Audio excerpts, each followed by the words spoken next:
So Dwight Eisenhower had a very interesting life. He went through West Point, then became a general, then led the United States in the European theater in World War II, then ran NATO, and then ultimately became President of the United States. This tool is called the Eisenhower Matrix, and it's called the Eisenhower Matrix because of Dwight Eisenhower. He used it in his professional life. And again, from waging war all the way to running the United States of America. It's a powerful tool that'll help you figure out what the priority is for the things that you're doing. The Eisenhower Matrix works like this. It is 4 quadrants in a graph. Think of the XY graph you've seen in school a million times. It's in 4 quadrants. And each of those quadrants has a title.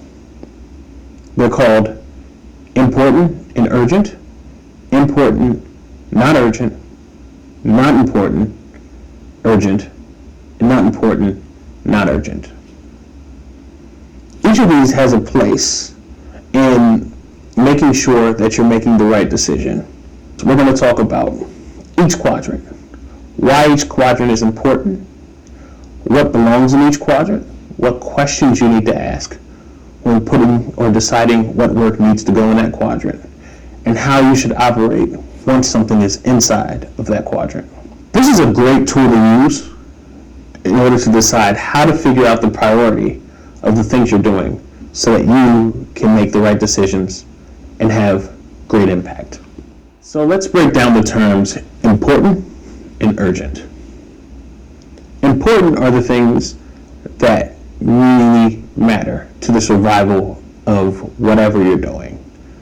So let's take your apartment, for example. Important would be paying your rent. Because if you don't pay your rent, it doesn't matter how anything else happens, it's over.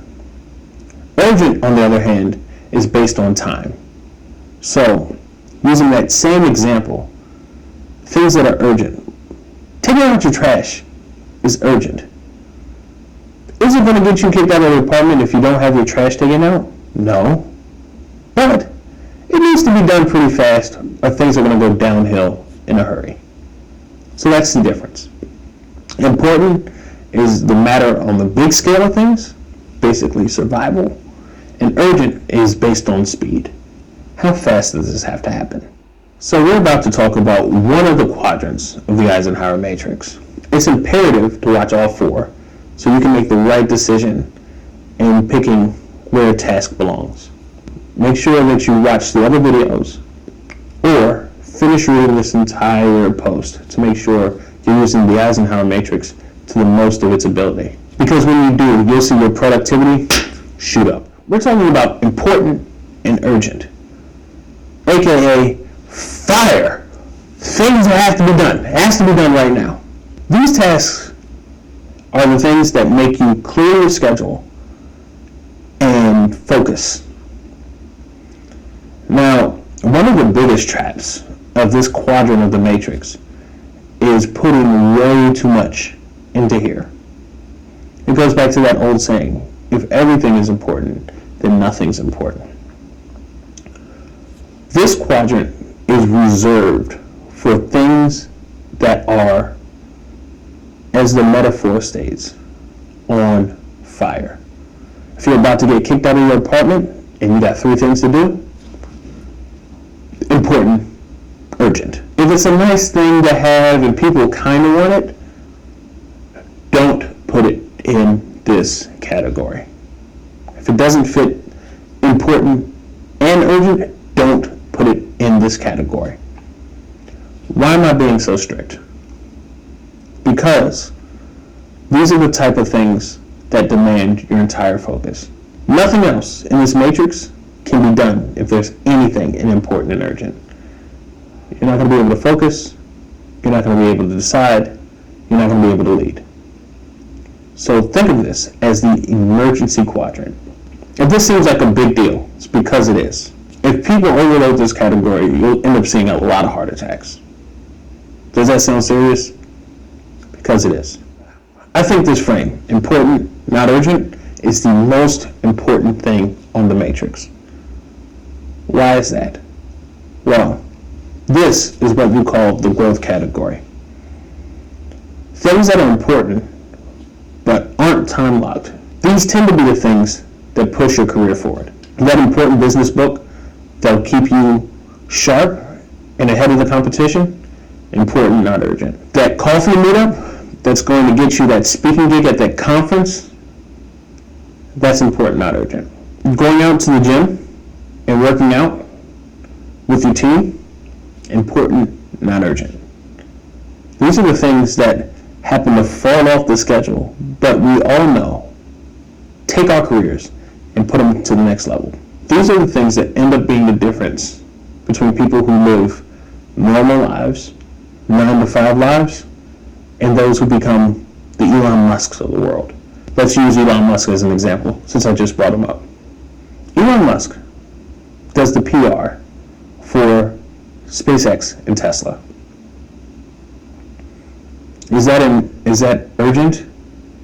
No. But because his hands are on everything that comes out the door in terms of communication, he makes sure that it's a crisp, crystallized message that goes right from the CEO's brain to the sheet of paper, to the blog post, to the video, to the press conference. Is that important and urgent? No. But it's something that allows him to be the ultimate showman in getting things out the door and keeping his company afloat. Things like that are important, not urgent. PR has nothing to do with the balance sheet, but it's extremely important that he does it. So, in terms of important, not urgent, take the time to think about the things that are going to launch your career and schedule time for them. Make sure there's a block of time in your week where you've disconnected from all the noise that comes in and work on these things. The reason why you want to make sure they're crystal clear so that when you sit down, you can get right to work. Remember, these are the things that are going to push your career, and it's critical that you think about them and get them done. This video we're talking about not important and urgent. These are things that, while they don't really move or kick the tires on your career or the project, have to get done. At most people's jobs, this includes things like timesheets or progress reports or emails.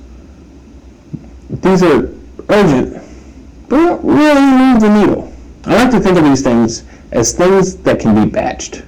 If these are things that you have to get out every day, right? That's the urgent, that's the time cycle. Then batch these in the morning or the afternoon, so you don't have to think about them. If it's once a week, then pick a Friday or Thursday or Tuesday and knock them out.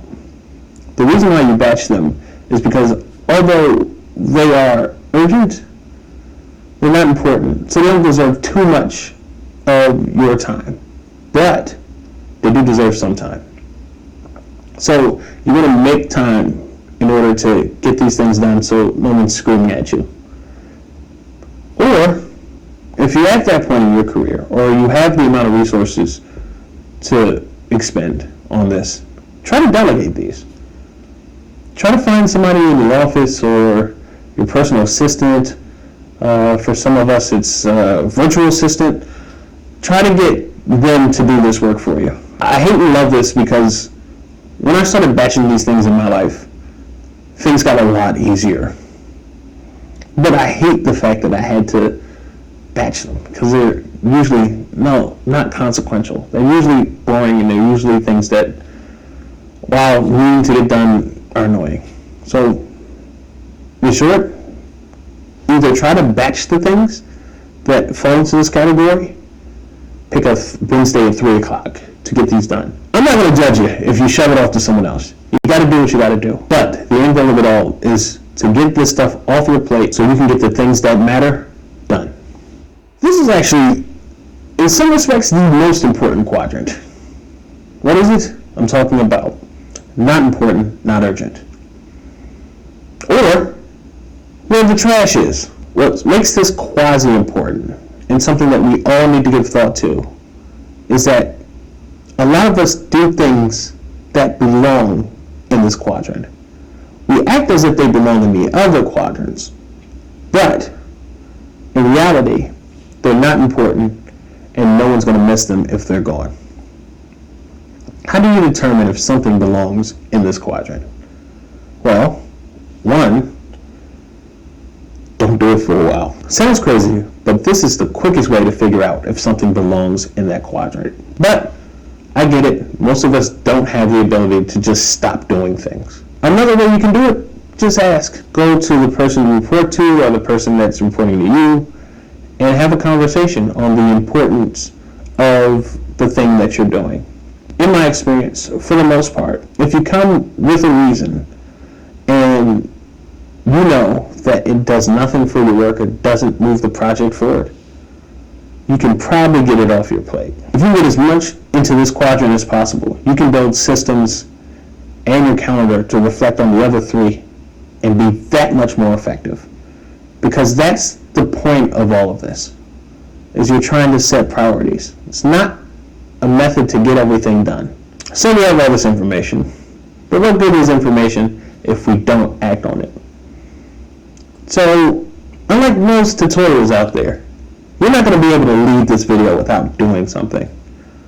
I want you to find a piece of paper right now. Pause this video. Go find a piece of paper or a Post-it note or something to write with. Grab a pen and draw an Eisenhower matrix. It's very simple. You just go up, left to right. Voila. Name the quadrants. You know what the quadrants are by now. Name each one of them. And then sit and think about the projects you have. What's important? What's urgent? What's important and urgent? What's important, not urgent? What's urgent, not important? And what belongs in the trash bin? Move forward and start getting the things done. We're leaders, which means we need to create impact. So, the point of the Eisenhower matrix is to make sure that we're doing the right things with the right amount of fidelity. Don't end up working on the things that don't matter to spite the things that do.